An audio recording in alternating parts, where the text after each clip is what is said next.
जम्मू कश्मीर के कुलगाम में सुरक्षा बल के जवानों ने 2 अलग अलग मुठभेड़ में 5 आतंकियों को ढेर कर दिया है और ये सभी आतंकी कुलगाम के रिहायशी इलाकों में छिपे हुए थे। पहली मुठभेड़ कुलगाम के गोपालपोरा इलाके में हुई, जहां आतंकी संगठन टीआरएफ के 2 आतंकी छिपे हुए थे।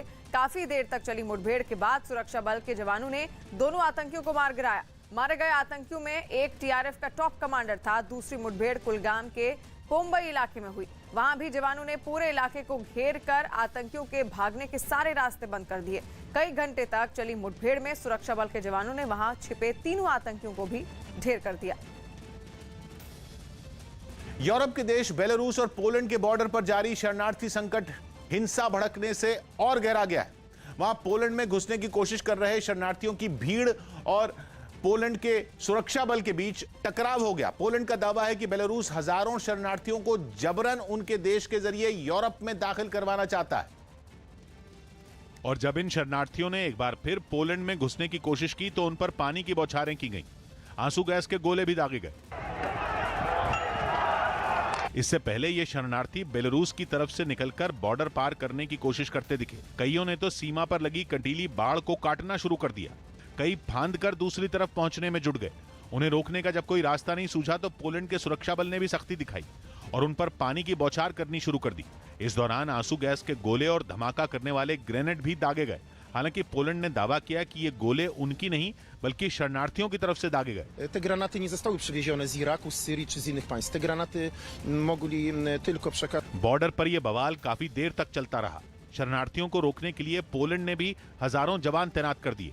ऐसा लगा जैसे वहां किसी जंग की तैयारी चल रही हो, जबकि शरणार्थी भी पीछे हटने को तैयार नहीं दिखे। खराब मौसम और बर्फीली हवाओं के बीच भी हजारों शरणार्थी वहां डटे नजर आए।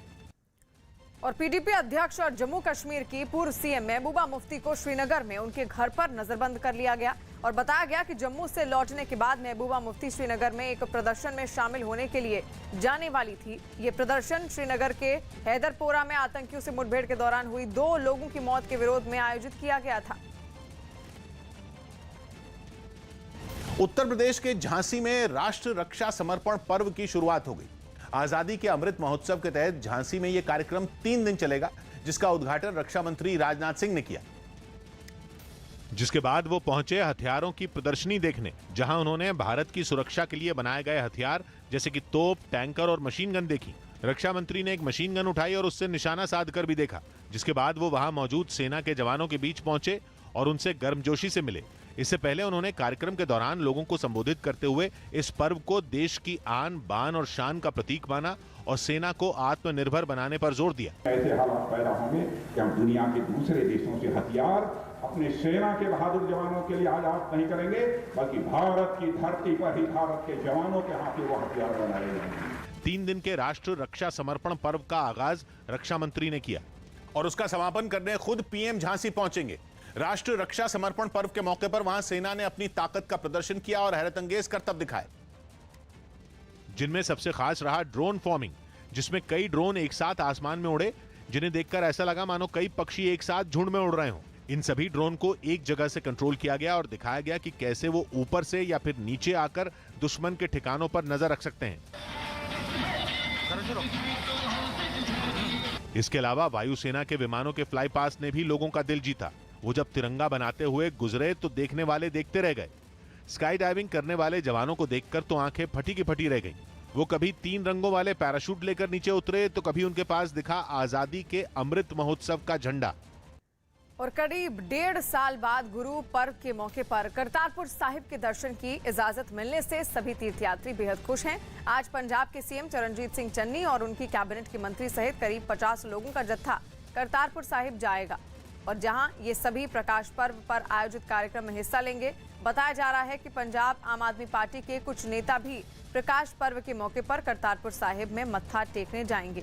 सभी लोगों को आरटीपीसीआर रिपोर्ट के अलावा दोनों वैक्सीन का सर्टिफिकेट भी देना होगा। इसके साथ ही पासपोर्ट की ऑनलाइन कॉपी भी साथ लेना जरूरी है। एक दिन पहले केंद्र सरकार से करतारपुर कॉरिडोर को दोबारा खोलने की मंजूरी मिलते ही सिख तीर्थयात्रियों का पहला जत्था पाकिस्तान पहुंच गया। करीब 1.5 साल बाद गुरु पर्व के मौके पर करतारपुर साहिब के दर्शन की इजाजत मिलने से सभी तीर्थयात्री बेहद खुश दिखे। और सुबह सुबह करतारपुर साहिब जाने के लिए गुरदासपुर के डेरा बाबा नानक गुरुद्वारे पर जमा हुए, जहां गुरुद्वारा प्रबंधक कमेटी के सदस्यों ने माला पहनाकर उन्हें विदा किया।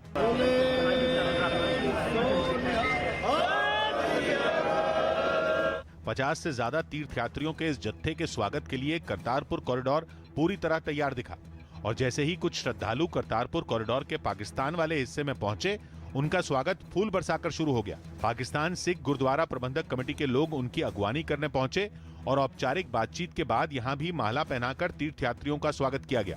कि ਜਿਹੜੀਆਂ ਉੱਥੇ ਸੰਗਤਾਂ ਬੈਠੀਆਂ ਨੇ, ਜਿਹੜੀ ਆਪਾਂ ਸੁਬਹ ਸ਼ਾਮ ਅਰਦਾਸ ਕਰਦੇ ਹਾਂ ਵਿਛੜੇ ਕੋ ਸਾਮਾਨ ਦੀ, ਤੁਸੀਂ ਵੱਧ ਤੋਂ ਵੱਧ आओ। करतारपुर साहिब के लिए दूसरा जत्था एक दिन बाद रवाना होगा और पंजाब के उप मुख्यमंत्री ओपी सोनी ने दावा किया कि इसमें मुख्यमंत्री सहित पूरा मंत्रिमंडल शामिल होगा। सलमान खान ने लोगों से वैक्सीन पर अफवाहों से बचने की अपील की। सलमान खान ने एक वीडियो के जरिए लोगों से कोरोना वैक्सीन लगवाने की अपील की। मैं आप सभी से हाथ जोड़कर गुजारिश करता हूं कि कोरोना का टीका यानी कि वैक्सीन जल्द से जल्द लगाएं। लेकिन सलमान खान की अपील पर बीजेपी ने सवाल उठा दिए। किसी धर्म के तुष्टीकरण के नाम पर क्या उस हेतु सलमान खान को इस कार्यक्रम में जोड़ रहे हैं? जवाब में महाराष्ट्र के स्वास्थ्य मंत्री भी सामने आए और उन्होंने वैक्सीनेशन पर राजनीति न करने की नसीहत दी। इस महान कार्य के लिए कोई राजनीति नहीं करनी चाहिए, हमारा भी कोई भी इरादा उसका नहीं है। हॉलीवुड फिल्म स्पाइडरमैन नो वे होम का ट्रेलर रिलीज कर दिया गया। ये फिल्म 17 दिसंबर को सिनेमाघरों में रिलीज होगी।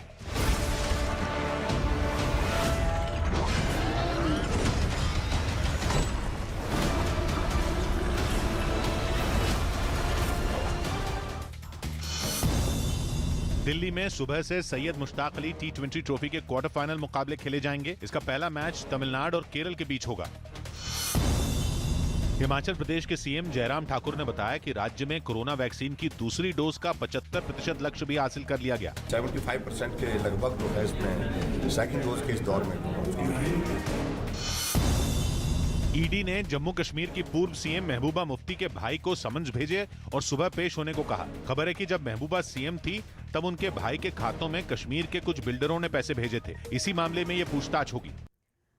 और बहुत बड़ी खबर आ रही है तमिलनाडु से। मौसम विभाग ने तमिलनाडु में एक बार फिर बारिश का अलर्ट जारी कर दिया है और इसी बीच तिरुनेलवेली में बादल बरसने लगे हैं, जिससे कई इलाकों में पानी भर गया है। राजधानी चेन्नई समेत तिरुवल्लुर, कांचीपुरम और रानीपेट के लिए रेड अलर्ट घोषित कर दिया गया है, जिसका मतलब है कि इन शहरों में तेज हवाओं के साथ जोरदार बारिश होने का अनुमान है। और यही नहीं, राज्य के कई दूसरे जिलों में भी तूफान के साथ भारी बारिश हो सकती है। 15 दिन में ये तीसरी बार है जब राज्य में भारी बारिश का अलर्ट जारी करना पड़ा। यानी पहले से ही बारिश से बेहाल लोगों की परेशानी कम होने के बजाय और बढ़ने वाली है। लिहाजा सभी जिला प्रशासन को अलर्ट रहने के साथ ही राहत और बचाव की तैयारी करने के निर्देश दे दिए गए हैं। वहीं मछुआरों को समंदर में नहीं जाने के लिए कहा गया है और बताया गया है कि अगले 48 घंटे तक राज्य में बारिश आफत बनकर बरस सकती है। यही नहीं, राज्य के तिरुनेलवेली में बारिश शुरू भी हो गई है, जहां सड़क पर हर तरफ पानी भरा हुआ नजर आया। लोगों का चलना तक मुश्किल हो गया है। कुछ इलाकों में गाड़ियां भी पानी में डूबी हुई नजर आई। मतलब तमिलनाडु एक बार फिर आसमानी आफत से घिर चुका है, क्योंकि मौसम विभाग ने राज्य में एक बार फिर से भारी बारिश का अलर्ट जारी कर दिया है और इसी बीच तिरुनेलवेली में बादल बरसने लगे हैं, जिससे कई इलाकों में पानी भर गया है। जबकि राजधानी चेन्नई समेत तिरुवल्लुर, कांचीपुरम और रानीपेट के लिए रेड अलर्ट घोषित कर दिया गया है, जिसका मतलब है कि इन शहरों में तेज हवाओं के साथ जोरदार बारिश होने का अनुमान है। और यही नहीं, राज्य के कई दूसरे जिलों में भी तूफान के साथ भारी बारिश हो सकती है और 15 दिन में ये तीसरी बार है जब राज्य में भारी बारिश का अलर्ट जारी करना पड़ा। यानी पहले से ही बारिश से बेहाल लोगों की परेशानी बढ़ी हुई है और अब ये परेशानी कम होने का नाम भी नहीं ले रही। लिहाजा सभी जिला प्रशासन को अलर्ट कर रहने की अपील की गई है और राहत और बचाव की तैयारी करने के निर्देश दिए गए हैं। वहीं मछुआरों को भी समंदर में नहीं जाने के लिए कहा गया है और बताया गया है कि अगले 48 घंटे तक राज्य में बारिश आफत बनकर बरस सकती है। और यही नहीं, राज्य के तिरुनेलवेली में बारिश शुरू भी हो गई है, जहां सड़क पर हर तरफ पानी भरा हुआ नजर आया। लोगों का चलना तक मुश्किल हो गया और कुछ इलाकों में गाड़ियां भी पानी में डूबी हुई नजर आई।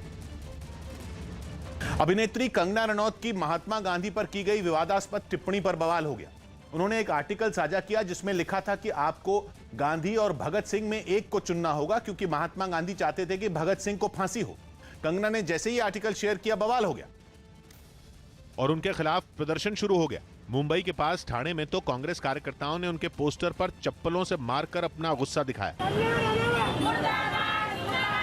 इन महिलाओं ने पहले एक एक कर कंगना के पोस्टर पर चप्पल बरसाई और जब इससे दिल नहीं भरा तो एक पोस्टर को जमीन पर डालकर उसे पैरों से मारना शुरू कर दिया। कंगना पर इन लोगों का ये गुस्सा उनकी इंस्टाग्राम पर की गई विवादास्पद टिप्पणी की वजह से हुआ। उन्होंने वहां जो आर्टिकल शेयर किया उसमें 2 टूक लिखा था कि गांधी जी ने न कभी भगत सिंह का समर्थन किया और न ही नेताजी सुभाष चंद्र बोस का। और जैसे ये बात सामने आई, सियासी पार्टियां उन पर बरस पड़ी। सभी ने न केवल कंगना की टिप्पणी की आलोचना की बल्कि उन्हें खरी खरी भी सुनाई। शिवसेना ने तो कंगना पर जोरदार हमला किया और उन पर तीखा हमला कर दिया। ते का बरळतात, ते कोणत्या नशेमध्ये असतात, हे जे आपलं एनसीबी आहे त्यांनी तपास करावा अशी माझी मागणी। बात राष्ट्रपिता से जुड़ी थी, लिहाजा बीजेपी ने भी कंगना के बयान का खुलकर विरोध किया। जितना समझेंगे उतनी उनके प्रति श्रद्धा आपकी बढ़ेगी। उसके अलावा कौन क्या कहता है, कौन क्या नहीं कहता, ये कोई बहुत महत्वपूर्ण न तो हमारे लिए है और न देश के लिए। हाल ही में कंगना ने ये कहकर विवाद खड़ा कर दिया था कि भारत को आजादी 2014 में मिली और 1947 में देश को जो स्वतंत्रता मिली थी वो भीख में मिली थी। प्रधानमंत्री मोदी आज शाम 4 बजे वीडियो कॉन्फ्रेंसिंग के जरिए दवा क्षेत्र के पहले ग्लोबल शिखर सम्मेलन का उद्घाटन करेंगे। 2 दिन तक चलने वाले इस सम्मेलन में 12 सत्र होंगे, जिनमें 40 से अधिक विशेषज्ञ दवा उद्योग को बढ़ावा देने की रणनीति पर अपने विचार रखेंगे। केंद्रीय स्वास्थ्य मंत्री मनसुख मांडविया भी सम्मेलन में हिस्सा लेंगे। सम्मेलन में देश विदेश के दवा उद्योग से जुड़े लोगों के अलावा बड़े इंस्टीट्यूट के शोधकर्ता भी शामिल होंगे। दिल्ली सरकार की नई आबकारी नीति के विरोध में प्रदर्शन शुरू हो गए।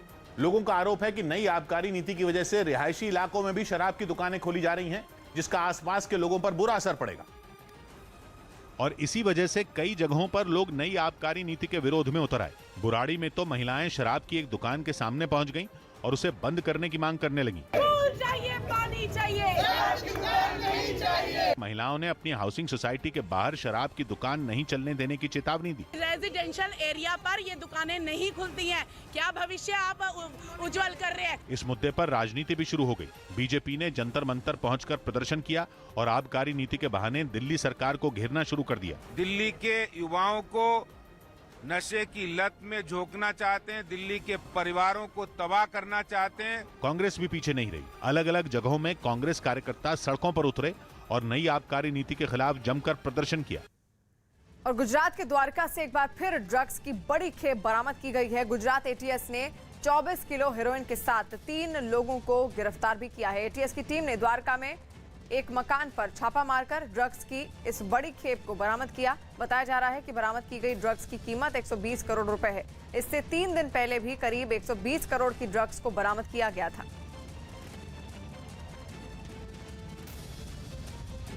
राष्ट्रपति भवन में जबरन घुसने की कोशिश कर रहे 2 लोगों को पुलिस ने गिरफ्तार कर लिया।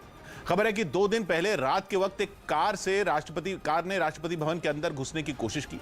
बताया गया कि उस कार में एक लड़का और एक लड़की सवार थी, जिन्होंने राष्ट्रपति भवन के बाहर लगे बैरिकेड तोड़ते हुए गेट नंबर 35 से अंदर घुसने की कोशिश की, लेकिन गेट पर तैनात सुरक्षा कर्मियों ने पीछा करते हुए कार को घेर लिया और उसमें सवार दोनों लोगों को पकड़ लिया। पूछताछ में पता चला कि लड़का अपनी गर्लफ्रेंड को कार से घुमाने के लिए निकला था। मेडिकल जांच में कार चला रहे लड़के के नशे में होने की जानकारी भी सामने आई। मामला सामने आने के बाद दोनों को गिरफ्तार कर जेल भेज दिया गया। वीरदास की टिप्पणी पर विवाद और बढ़ गया। स्टैंड अप कॉमेडियन वीरदास की कविता पर शुरू हुआ विवाद खत्म होने का नाम नहीं ले रहा। कांग्रेस नेता दिग्विजय सिंह के बाद शशि थरूर ने भी सोशल मीडिया पर कविता की तारीफ कर दी। शशि थरूर ही नहीं, कपिल सिब्बल ने भी विवाद में फंसे वीरदास का बचाव कर दिया। लेकिन इसके बाद वीरदास के साथ कांग्रेस भी बीजेपी के निशाने पर आ गई। इस तरह के जो मनोरंजन मानुष है, उन मनोरंजन मानुषों को गंभीरता के साथ अगर कोई पार्टी ले रही है तो इसका मतलब आप समझ सकते हैं उस पार्टी का क्या हाल है। मुंबई में एक रेलवे स्टेशन पर टीसी से मारपीट के आरोप में 3 महिलाओं को गिरफ्तार कर लिया गया। प्रधानमंत्री मोदी के महोबा दौरे से पहले सीएम योगी आदित्यनाथ ने वहां जारी तैयारियों की जानकारी ली। प्रधानमंत्री अपने इस बुंदेलखंड दौरे में सुबह महोबा पहुंचेंगे और अर्जुन सहायक परियोजना का लोकार्पण करेंगे। इस योजना के जरिए वहां के 160 से ज्यादा गांवों में पीने का पानी पहुंचाया जाएगा। साथ ही महोबा के अलावा बांदा और हमीरपुर जिले के लोगों को खेती करने में भी आसानी होगी। अपने इस दौरे में प्रधानमंत्री मोदी एक जनसभा भी करेंगे। पाकिस्तान की जेल में बंद भारतीय नागरिक कुलभूषण जाधव को बड़ी राहत मिली।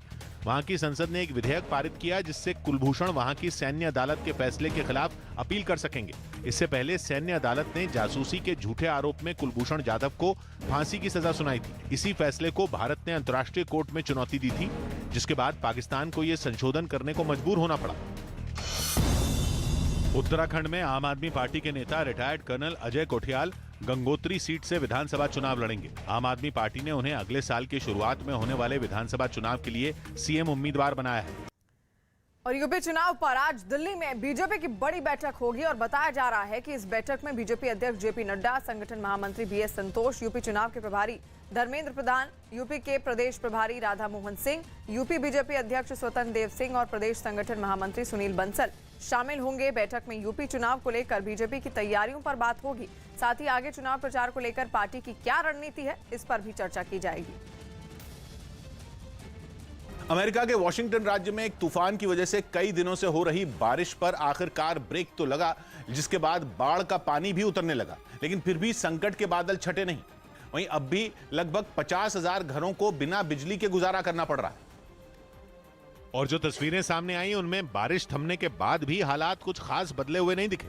वॉशिंगटन राज्य में जगह जगह पानी का कब्जा नजर आया। सड़कों पर सैलाब ने सितम ढाया तो लाखों की गाड़ियां जिंदा लाश बनकर रह गईं। तालाब बने रास्तों पर लोगों को नावें चलानी पड़ी। मकानों के बाहर नदी बहती दिखने लगी और मकानों के लॉन में स्विमिंग पूल बना नजर आया। मूसलाधार बारिश की वजह से एक शहर को बचाने के लिए प्रशासन को उफनती नदी के किनारे दीवार बनानी पड़ गई। वहीं वॉशिंगटन से बाढ़ के बीच बचाव अभियान की सांसें अटका देने वाली तस्वीरें भी सामने आईं। वहां पानी में फंसे लोगों को रेस्क्यू करने के लिए अमेरिका के कोस्ट गार्ड को मोर्चा संभालना पड़ा, जिन्होंने हेलीकॉप्टर तक काम पर लगा दिए। सिर्फ बाढ़ नहीं बल्कि तेज बारिश की वजह से आए कीचड़ के सैलाब ने भी खूब कहर ढाया। राज्य का एक अहम हाईवे बंद करना पड़ा क्योंकि मलबा सड़क पर आ धमका, जिसने लाखों की गाड़ियों का ऐसा कचूमर निकाला कि वो कबाड़ ही बन गई।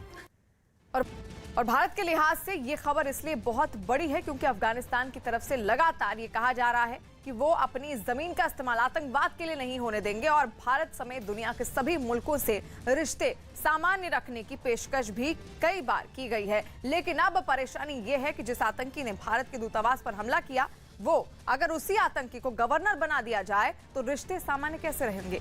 और खबर यह है कि कारी बरियाल उस आतंकी का नाम है जो काबुल पर आतंकी हमले को अंजाम देने का आरोपी है। खबर यह भी है कि कारी बरियाल ने अल-कायदा और तालिबान के लड़ाकों को जोड़कर काबुल पर हमले का पूरा प्लान बनाया था। इसके अलावा पाकिस्तान की बॉर्डर से काबुल तक हथियारों और गोला बारूद को लाने की पूरी योजना भी इसी आतंकी ने बनाई थी। कारी बरियाल पाकिस्तान की खुफिया एजेंसी ISI का भी करीबी माना जाता है और तालिबान की तरफ से ऐसे आतंकियों को इनाम देने का ये पहला मामला भी नहीं है, बल्कि इससे पहले भी कारी बरियाल वाले ग्रुप से ताल्लुक रखने वाले मुल्ला ताज मीर जवाल नाम के एक आतंकी को सरकार में एक अहम पद दिया जा चुका है। अब भारत सरकार का नाराज होना लाजमी है और सूत्र बताते हैं कि तालिबान का ये कदम अब भारत का दूतावास दोबारा काबुल में खोले जाने के रास्ते में बड़ी अड़चन बन सकता है। यूपी विधानसभा चुनावों से पहले कांग्रेस के पक्ष में माहौल बनाने के लिए पार्टी महासचिव प्रियंका गांधी चित्रकूट पहुंची, जहां उन्होंने महिलाओं के साथ संवाद किया। प्रियंका के इस अभियान का नाम लड़की हूं लड़ सकती हूं दिया गया, जिसके लिए चित्रकूट पहुंचने के बाद प्रियंका ने मंदाकिनी नदी में नाव की सवारी की और नाव में ही बैठकर महिलाओं से बात की। प्रियंका को सुनने के लिए नदी के तट पर बड़ी संख्या में महिलाएं पहुंची। इस मौके पर कांग्रेस महासचिव ने लखीमपुर खीरी से लेकर खाद की कमी, महंगाई और कानून व्यवस्था तक का मुद्दा उठाया और महिलाओं में जोश भरने के लिए एक कविता का सहारा लिया। सुनो द्रौपदी, शस्त्र उठा लो, अब गोविंद न आएंगे। प्रियंका को देखकर महिलाएं काफी उत्साहित दिखी और कुछ तो उनके साथ सेल्फी लेने पहुंच गईं। इससे पहले कांग्रेस महासचिव ने नदी के तट पर बने मंदिर में पूजा भी की। और प्रधानमंत्री मोदी आज सुबह 9 बजे सिडनी संवाद में मुख्य भाषण देंगे। प्रधानमंत्री वीडियो कॉन्फ्रेंसिंग के जरिए भारत में प्रौद्योगिक विकास और क्रांति की थीम पर अपने विचार रखेंगे। प्रधानमंत्री मोदी के भाषण से पहले कार्यक्रम में ऑस्ट्रेलिया के पीएम स्कॉट मॉरिसन का उद्घाटन भाषण होगा। ऑस्ट्रेलियन स्ट्रैटेजिक पॉलिसी इंस्टीट्यूट ने 17 से 19 नवंबर तक सिडनी संवाद का आयोजन किया है। केरल के इडुक्की से डरा देने वाली तस्वीरें सामने आई। वहां हाथियों के एक झुंड ने ऐसा उत्पात मचाया कि किसानों की कड़ी मेहनत मिट्टी में मिल गई। हाथियों ने कई एकड़ में फैली फसल को बर्बाद कर दिया, जबकि उनके खौफ से लोग घरों में कैद हो गए। और एक आदमी ने घर के अंदर से ही हाथियों के उत्पात का वीडियो बना लिया। वीडियो में साफ दिखा कि हाथियों को रोकने के लिए वन विभाग की टीम ने जैसे ही हवा में फायर किया तो हाथी डरकर भागने लगे। हाथियों को भगाने के लिए लोग भी शोर मचाते सुनाई दिए। हाथियों का झुंड जैसे ही रिहायशी इलाके की तरफ बढ़ने लगा, वन विभाग की टीम ने एक और फायर कर दिया। इसके बावजूद हाथी रिहायशी इलाके की तरफ चले गए। कुछ देर बाद हाथी तो वहां से चले गए, लेकिन तब तक किसानों की केले की फसल का नुकसान हो चुका था। लोग अपनी फसल की बर्बादी का जायजा लेते दिखे। दावा किया गया कि कई एकड़ में फैली केले की फसल तैयार होने के कगार पर थी, लेकिन हाथियों ने उसे तबाह कर दिया। हाथियों के आतंक की वजह से इलाके में दहशत का माहौल बन गया। और यूपी के बाराबंकी में डिप्टी सीएम केशव प्रसाद मौर्य ने यह दावा किया है कि बीजेपी यूपी में 300 सीटों पर जीत दर्ज करेगी। साथ ही केशव प्रसाद मौर्य ने जिन्ना पर दिए बयान पर एक बार फिर अखिलेश यादव को घेरा। उनके पास गुंडे, अपराधी, माफिया हैं। तुष्टीकरण की राजनीति के कारण उनके साथ जिन्ना मियां आ गए। इसलिए मैं श्री अखिलेश यादव जी को कहा करता हूँ, अखिलेश यादव जी अपना नाम बदल करके श्री अखिलेश अली जिन्ना रखें और अपनी पार्टी को समाजवादी पार्टी की जगह जिन्नावादी पार्टी बना लें। लेकिन ना जिन्ना उनको जिता पाएंगे, ना अतीक अहमद जिता पाएंगे, ना अंसारी जिता पाएंगे। उत्तर प्रदेश की जनता कमल खिलाई है, उसकी खुशबू, उसकी सुगंध, उसका मतलब जो लाभ है जनता को ईमानदारी के साथ उस तक पहुंच रहा है।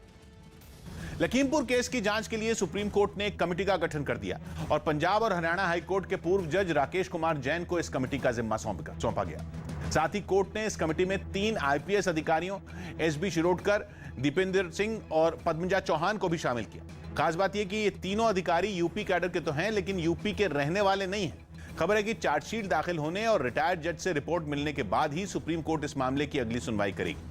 3 अक्टूबर को लखीमपुर खीरी में किसान प्रदर्शनकारियों को कुचल दिया गया था, जिसमें 4 किसानों और 1 पत्रकार की मौत हो गई थी और इसी मामले में 13 आरोपी गिरफ्तार हुए, जिनमें एक केंद्रीय गृह राज्य मंत्री अजय मिश्रा के बेटे आशीष मिश्रा भी। आईसीसी में अनिल कुंबले की जगह सौरव गांगुली आईसीसी की जगह लेंगे। सौरव गांगुली को आईसीसी की क्रिकेट कमेटी का चेयरमैन बनाया गया। वो अनिल कुंबले की जगह लेंगे। फेसबुक इंडिया के कुछ अधिकारी दोपहर में दिल्ली विधानसभा की शांति और सद्भाव समिति के सामने पेश होंगे। विधानसभा की इस समिति ने फेसबुक को दिल्ली हिंसा मामले में पूछताछ के लिए समन्स भेजे थे। प्रधानमंत्री मोदी ने शिमला में पीठासीन अधिकारियों के all India presiding officers conference के 82वें सम्मेलन में ऑनलाइन हिस्सा लिया। पीठासीन अधिकारी लोकसभा में स्पीकर, जबकि राज्यों की विधानसभाओं में उसके अध्यक्ष होते हैं। समाज के लिए कुछ विशेष कर रहे हमारे जो जनप्रतिनिधि है, उनके अनुभव हम सुने। पंजाब आम आदमी पार्टी के कुछ नेता प्रकाश पर्व के मौके पर शुक्रवार को करतारपुर साहिब में मत्था टेकने जाएंगे। जम्मू कश्मीर के उपराज्यपाल मनोज सिन्हा ने राज्य 2 साल बाद राज्य से आतंकवाद का सफाया होने का भरोसा दिया। उन्होंने कहा कि केंद्र सरकार इस दिशा में लगातार काम कर रही है। कानून व्यवस्था को लेकर के निश्चित रूप से कई लोगों को चिंता रहती है। उन्होंने बताया कि जम्मू नहीं, मैं आपसे कहना चाहता हूं कि अब स्थितियां काफी बदल गई हैं। कुछ लोग कोशिश कर रहे हैं, लेकिन हम आपको भरोसा देना चाहते हैं कि 2 वर्ष बाद जम्मू कश्मीर में आतंकवाद कहीं देखने को नहीं मिलेगा। इस दिशा में भारत सरकार काम कर रही है। 18वें गिनीज वर्ल्ड रिकॉर्ड्स डे के लिए दुनिया भर के देशों में कई नए विश्व रिकॉर्ड बने और कई पुराने रिकॉर्ड टूटे। हर साल होने वाले गिनीज वर्ल्ड रिकॉर्ड्स डे पर अलग अलग देशों के जिम्नास्ट, एथलीट वगैरह अपने हैरतअंगेज हुनर दिखाते हैं। और इस बार भी उन्होंने ऐसे ऐसे रिकॉर्ड बनाए कि देखने वाले दंग रह जाएं। किसी ने फुटबॉल के साथ कमाल कर दिखाया तो किसी ने साइकिल के साथ करतब किए। लंदन में अमेरिका का एक शख्स तो बच्चों के खिलौने पोगो स्टिक के सहारे 5 कारों के ऊपर से कूद गया। उसने लंबी लंबी छलांगे लगाकर सबसे ज्यादा गाड़ियों को पार किया, जो कि रिकॉर्ड बन गया। वहीं ब्रिटेन के एक जिम्नास्ट ने 2 बार के बीच 6 मीटर की सबसे लंबी दूरी की बैकफ्लिप मारकर अपना ही रिकॉर्ड तोड़ दिया।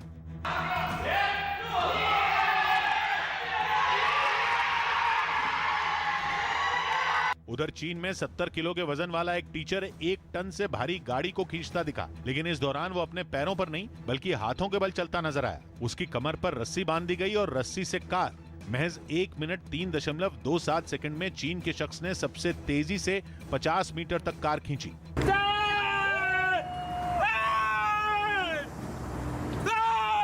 वहीं कतर में मोरक्को के एक जिम्नास्ट ने तो कमाल ही कर दिया। उसने 30 सेकंड में पीछे की तरफ सबसे ज्यादा 12 बार कलाबाजी मारी, लेकिन एक ट्विस्ट के साथ। ये कारनामा उसने एक पैर के बल किया। रक्षा मंत्री राजनाथ सिंह आज एक दिन के दौरे पर ले जाएंगे, जहां वो शहीदों के सम्मान में रेजांग ला वॉर मेमोरियल का उद्घाटन करेंगे। पहले ये वॉर मेमोरियल छोटा था, जिसे फिर से बनाकर तैयार किया गया। आज रेजांग ला की लड़ाई की 59वीं सालगिरह है। 1962 की भारत चीन जंग में चुशूल सेक्टर के रेजांग ला पर मेजर शैतान सिंह की अगुवाई में 13 कुमाऊं रेजिमेंट ने चीन के हमले का मुंहतोड़ जवाब दिया था और चीनी फौज के छक्के छुड़ा दिए थे। आज ही के दिन रेजांग ला का भीषण युद्ध लड़ा गया था और इस जंग में शहीद हुए मेजर शैतान सिंह की परमवीर चक्र से उनको नवाजा गया था। 19 नवंबर को देव दीपावली के मौके को यादगार बनाने के लिए उत्तर प्रदेश के वाराणसी में प्रशासन ने खास तैयारी की। गंगा नदी के 84 घाटों को इस साल करीब 15 लाख दियों से सजाया जाएगा। इस नजारे को लोग इस बार जमीन के साथ साथ हॉट एयर बलून के जरिए भी देख सकेंगे, जिसमें सवार होने के लिए आदमी को 500 रुपए खर्च करने होंगे। इसके साथ ही 3 दिनों तक चलने वाले बलून फेस्टिवल की शुरुआत हो गई। हॉट एयर बलून में एक बार में करीब 1 घंटे तक लोग इस अनोखे नजारे का मजा ले सकेंगे। प्रशासन ने इसके अलावा कई दूसरी तैयारियां भी की। इलेक्ट्रिकल आतिशबाजी 80 घाट के अपोजिट साइड वाले घाट पे की जाएगी। बलून फेस्टिवल शुरू हुआ तो सुबह से ही 80 घाट के आसपास कई रंग बिरंगे हॉट एयर बलून हवा में उड़ते नजर आए। और श्रीलंका में खस्ता अर्थव्यवस्था और ईंधन जैसी जरूरी चीजों की किल्लत पर जोरदार प्रदर्शन किया गया। श्रीलंका में एक तरफ जहां रोजमर्रा की चीजें महंगी हुई हैं, तो वहीं पेट्रोल, डीजल और गैस के दाम भी तेजी से बढ़े हैं, जिसके विरोध में सैकड़ों लोग राजधानी कोलंबो की सड़कों पर उतरे और प्रदर्शन किया। मार्च में पोस्टर और बैनर लेकर पहुंचे लोगों ने सरकार पर हालात संभालने में नाकाम रहने का आरोप लगाया। कई लोग तो राष्ट्रपति गोयाबया राजपक्षे के मुखौटे लगाकर पहुंचे और महंगाई के खिलाफ हुई इस मार्च में बड़ी संख्या में महिलाएं भी पहुंची। प्रदर्शन में शामिल लोगों ने सरकार के खिलाफ जमकर नारेबाजी की और जल्द से जल्द हालात सुधारने की मांग की। काम के बदले घूस के आरोपों से जुड़े 5 साल पुराने नारदा केस का मामला फिर से गर्मा गया, क्योंकि ममता बनर्जी की पार्टी टीएमसी ने विधानसभा में ईडी और सीबीआई के खिलाफ विशेषाधिकार हनन का नोटिस दे दिया, जिसे अब विशेषाधिकार कमेटी के सामने रखा जाएगा। और इस मामले में विधानसभा के अध्यक्ष ने पूर्व मेयर और 2 विधायकों की गिरफ्तारी को सदन का अपमान बताया, क्योंकि इन विधायकों की गिरफ्तारी से पहले स्पीकर से पूछा नहीं गया था, जिसके बाद बंगाल विधानसभा की कमेटी ने ईडी और सीबीआई के अधिकारियों को तलब किया। जिन विधायकों को गिरफ्तार किया गया था उनमें ममता सरकार में मंत्री फरहाद हकीम और मदन मित्रा हैं। संसद का शीतकालीन सत्र 29 नवंबर से शुरू होगा। संसद का शीतकालीन सत्र 29 नवंबर से शुरू होकर 23 दिसंबर तक चलेगा। इस शीतकालीन सत्र में कुल 19 बैठकें होंगी। माना जा रहा है कि इस सत्र में विपक्ष सरकार को कई मुद्दों पर घेरने की तैयारी में है, लिहाजा संसद सत्र हंगामेदार रहने के आसार हैं। जम्मू कश्मीर के उपराज्यपाल मनोज सिन्हा ने कानून व्यवस्था के मुद्दे पर वहां के लोगों को भरोसा दिया कि 2 साल बाद जम्मू कश्मीर से आतंकवाद पूरी तरह से खत्म हो जाएगा। हरियाणा के सीएम मनोहर लाल खट्टर ने गुरुग्राम में बढ़ते प्रदूषण को देखते हुए इस बात के संकेत दिए कि वहां गाड़ियों में ऑड इवन की स्कीम लागू की जा सकती है। निश्चित रूप से प्रदूषण खत्म हो, ये लड़ाई हमने लड़नी है। पटना में एक फैक्ट्री में भीषण आग लग गई, जिससे वहां लाखों का माल जलकर राख हो गया। आग से इतनी ऊंची लपटें उठ रही थी कि उसे कई किलोमीटर दूर से देखा जा सकता था। माना जा रहा है कि शॉर्ट सर्किट की वजह से फैक्ट्री में आग लगी। पटना एयरपोर्ट पर एक विमान का समय बदले जाने से नाराज यात्रियों ने खूब हंगामा किया। बताया गया कि सुबह 10:45 पर पटना से मुंबई जाने वाले स्पाइसजेट एयरलाइंस के इस विमान का समय अचानक बदलकर शाम 6 बजे कर दिया गया, जिस पर एयरपोर्ट पर पहुंचे यात्री भड़क गए। उन्होंने स्पाइसजेट एयरलाइंस के मैनेजर को घेर लिया, जो उन्हें विमान से जुड़ी जानकारी देने पहुंचे थे। रीजन क्या सर? आप ट्रांसफर करोगे सर? गुस्साए यात्रियों ने दूसरे विमान से उन्हें तुरंत मुंबई भेजने की मांग की, लेकिन जब विमान कंपनी ने इससे इनकार कर दिया तो वो उसके मैनेजर के साथ धक्का मुक्की करने लगे। हीरो नहीं बनना, हीरो नहीं बनना। अरे क्यों नहीं करेंगे? हालात बिगड़ते देख एयरपोर्ट का एक कर्मचारी बीच बचाव के लिए आगे आया, लेकिन लोगों के गुस्से के सामने उसकी भी बोलती बंद हो गई। वहीं यात्रियों के तेवर देखकर मैनेजर ने भी वहां से चले जाने में अपनी भलाई समझी। हालांकि इसके बाद भी काफी देर तक वहां हंगामा जारी रहा।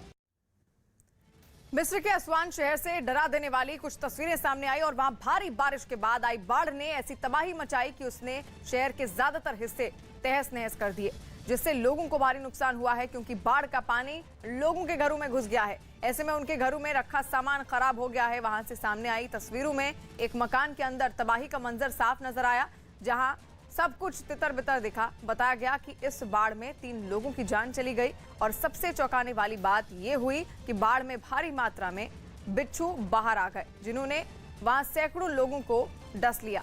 इन बिच्छुओं के डसने से 500 से ज्यादा लोगों को अस्पताल में भर्ती करवाना पड़ा है।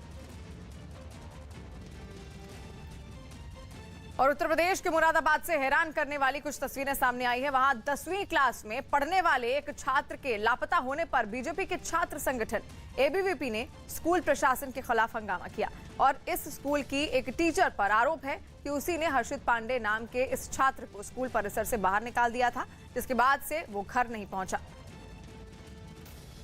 और जब इस बात को कई घंटे बीत गए तब एबीवीपी के कुछ कार्यकर्ता उस बच्चे के परिवार वालों के साथ स्कूल पहुंचे, जहां उन्होंने खूब बवाल किया। वो वहीं धरने पर बैठ गए और स्कूल प्रशासन के खिलाफ नारे लगाने लगे। आरोप है कि बच्चे की गुमशुदगी के बाद पहले तो स्कूल प्रशासन ने इस बात से ही इनकार कर दिया कि वो स्कूल आया भी था, बाहर भगा दिया उस बच्चे को और वो अपने घर नहीं पहुंचा अभी तक। हंगामा बढ़ा तो पुलिस की टीम वहां पहुंची। पुलिस वालों ने एबीवीपी के कार्यकर्ताओं को शांत करने की कोशिश की। गुमशुदा बच्चे की बरामदगी का पूरा प्रयास किया जा रहा है। बताया गया कि बच्चे की तलाश के लिए शहर के अलग अलग हिस्सों में पुलिस की कई टीमें तैनात कर दी गई हैं। प्रदूषण के मसले पर सुप्रीम कोर्ट में अहम सुनवाई हुई और सुनवाई के दौरान एक बार फिर कोर्ट ने सरकारों के रवैये पर नाराजगी जताई। कोर्ट ने कहा कि जो काम सरकारों को करने चाहिए वो काम भी कोर्ट को करने पड़ रहे हैं। जबकि पिछली सुनवाई में भी सुप्रीम कोर्ट ने सरकारों को कड़ी फटकार लगाई थी। सुप्रीम कोर्ट में केंद्र सरकार के अलावा दिल्ली सरकार, पंजाब सरकार और हरियाणा सरकार के अधिकारी भी पहुंचे। सरकारों का हलफनामा देखकर जज ने कहा कि इसमें तो कोई ठोस प्लान ही नहीं है। जस्टिस एनवी रमना ने कहा कि सरकार के अफसर काम ही नहीं करना चाहते, वो सिर्फ ये चाहते हैं कि अदालत कोई आदेश दे दे और उस पर हस्ताक्षर करके लागू करवा दिया जाए। नाराजगी जताते हुए उन्होंने ये भी कहा कि इस तरह के प्लान बनाना और लागू करवाना कोर्ट का काम नहीं है, ये तो खुद सरकार को करना चाहिए। हालांकि सरकारों ने हलफनामे में उन कदमों की जानकारी भी कोर्ट को दी जो प्रदूषण से निपटने के लिए उठाने का फैसला हुआ है, जिन पर अदालत ने फौरन कदम उठाने का आदेश दिया। दिल्ली समेत पूरे एनसीआर के लिए जो फैसले लिए गए उनके मुताबिक स्कूल, कॉलेज और शिक्षण संस्थान अगले आदेश तक पूरी तरह बंद रखे जाएंगे। राज्य सरकारों के जितने भी विभाग हैं उनमें 21 नवंबर तक आधे स्टाफ को ही काम करने की इजाजत होगी। इसके अलावा निजी कंपनियों को भी ऐसा ही करने को कहा गया है। 21 नवंबर तक हर निजी कंपनी में 50% से ज्यादा स्टाफ दफ्तर नहीं आएगा। इसके अलावा ज्यादा से ज्यादा कंपनियों को यह कहा गया है कि वो जहां तक संभव हो कर्मचारियों को वर्क फ्रॉम होम करने के लिए प्रेरित करें। 21 नवंबर तक के लिए दिल्ली में केवल जरूरी सामान की सप्लाई में लगे ट्रकों को ही एंट्री दी जाएगी। इन सभी आदेशों को 21 नवंबर तक लागू करने के पीछे मौसम विभाग का अनुमान है। सॉलिसिटर जनरल तुषार मेहता ने यह बात कोर्ट को बताई कि मौसम वैज्ञानिकों ने 21 नवंबर से हालात बेहतर होने का अनुमान जताया है। इस बीच सुप्रीम कोर्ट की फटकार के बाद दिल्ली में प्रदूषण बढ़ाने वाली गाड़ियों के खिलाफ मुहिम तेज कर दी गई। परिवहन विभाग ने बिना प्रदूषण जांच करवाए चलाई जा रही गाड़ियों पर 10,000 का जुर्माना लगाने का फैसला लिया है। इसके लिए परिवहन विभाग की कई टीमें दिल्ली के कई बड़े पेट्रोल पंप पर तैनात कर दी गई। जो पेट्रोल भरवाने के लिए पेट्रोल पंप पर पहुंच रही गाड़ियों की सख्ती से जांच में जुटी दिखी। जांच कर रहे पुलिस वाले गाड़ी चलाने वालों से उनकी गाड़ी का पीयूसी यानी प्रदूषण नियंत्रण सर्टिफिकेट मांगते दिखाई दिए। ये जो वाहन चालक हैं अपने जो पेपर्स हैं वो दिखा रहे हैं। इस काम में पुलिस वालों के साथ कुछ वॉलंटियर की टीम को भी लगाया गया। अगर कोई भी व्यक्ति पेट्रोल डलवाने के लिए या सीएनजी लेने के लिए अगर वो विदाउट पोल्यूशन सर्टिफिकेट है तो उसको वहीं चालान किया जा रहा है। दावा किया गया कि वसंत कुंज इलाके के सिर्फ एक पेट्रोल पंप पर ही सुबह से दोपहर तक करीब 150 गाड़ियों की चेकिंग की गई। जो गाड़ियां यहाँ आती हैं उनका पेट्रोल लेने के लिए उनका पोल्यूशन चेक कर रहे हैं। अच्छा, हमारा मेन मोटिव ये है कि भाई पोल्यूशन ना हो। प्रदूषण जांच में सख्ती बढ़ी तो लोग भी प्रदूषण जांच केंद्र में अपनी गाड़ी के लिए सर्टिफिकेट बनवाने पहुंच गए। बताया गया कि प्रदूषण के खिलाफ चलाई गई इस मुहिम से सड़कों पर जैम न लगे, इसलिए खास तौर पर पेट्रोल पंपों पर ही ये चेकिंग की जा रही है। लेकिन प्रदूषण पर पॉलिटिक्स भी जारी रही। दिल्ली के बढ़ते प्रदूषण पर बीजेपी ने आम आदमी पार्टी की सरकार पर निशाना साधा और विधानसभा में पूछे गए एक सवाल के जवाब के आधार पर तंज कसा। बीजेपी ने दावा किया कि पराली गलाने पर केजरीवाल सरकार ने जितना खर्च किया उससे कई हजार गुना ज्यादा उसके विज्ञापनों पर फूंक डाले। 40,000 रुपए का कैप्सूल लिया गया और 15 करोड़ 80 लाख 36,000 828 रुपए खर्च किया गया एडवर्टाइजमेंट करने के लिए। आरोप लगे तो जवाब में दिल्ली सरकार ने बीजेपी पर कई इल्जाम मर डाले। दिल्ली में सबसे ज्यादा आज विज्ञापन योगी सरकार का लगा हुआ है। एक बार पूछा उन्होंने क्यों लगा हुआ है, तो जब प्रदूषण कम करने का काम है, जहां पर वो मतलब उनके केंद्रीय पर्यावरण मंत्री को मीटिंग करने तक की फुर्सत नहीं है। खबर है कि प्रधानमंत्री मोदी 13 दिसंबर को वाराणसी में काशी विश्वनाथ कॉरिडोर का उद्घाटन कर सकते हैं। इसके अलावा पीएम के लोकसभा क्षेत्र वाराणसी में बीजेपी शासित राज्यों के मुख्यमंत्रियों का एक सम्मेलन भी दिसंबर या जनवरी में आयोजित हो सकता है। यही नहीं, देश भर के मेयरों और जिला पंचायत अध्यक्षों का सम्मेलन भी वहां करवाने की योजना है। इंडोनेशिया मास्टर्स में के श्रीकांत और एच.एस. प्रणॉय अपने अपने मुकाबलों में जीत के साथ प्री क्वार्टर फाइनल में पहुंच गए। हालांकि बी साई प्रणीत हार कर टूर्नामेंट से बाहर हो गए। दिल्ली की कनॉट प्लेस पुलिस ने मोबाइल छीनने के एक आरोपी को जसोला इलाके से गिरफ्तार कर लिया। आरोप है कि ये कनॉट प्लेस में बाइक के जरिए 20 से ज्यादा स्नैचिंग की घटनाओं को अंजाम दे चुका है।